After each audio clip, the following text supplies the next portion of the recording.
Hello guys, welcome आहे। आज आहे माझ्या भाऊजींचा वाढदिवस, तर माझ्या बहिणीने पाठवलं आहे माझ्यासाठी खास जेवण। सो आपण बघूया।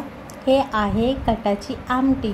माझी बहीण सातारा साईडला दिली आहे ना, म्हणून तिला अशा टाईपमध्ये पातळ झणझणीत आणि तर्रीदार अशी आमटी आवडते।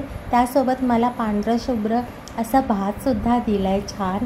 आणि ही आहे ज्वारीची भाकरी। ज्वारीची भाकरीसुद्धा माझ्या बहिणीला आधी यायची नाही, पण आता मस्त बनवते।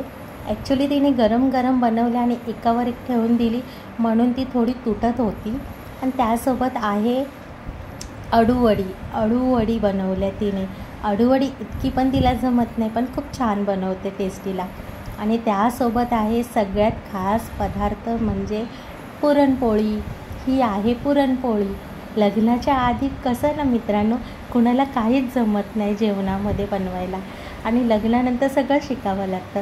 हे बघू शकता तुम्ही, किती सुंदर पिवळी आणि अशी मऊ लुसलुशीत आणि तूप लावून इतकी सुंदर पुरणपोळी केली की एका हाताने अशी आपण दाबली ना तरीसुद्धा किती मऊ मऊ वाटते। हे बघा, तुम्ही बघू शकता।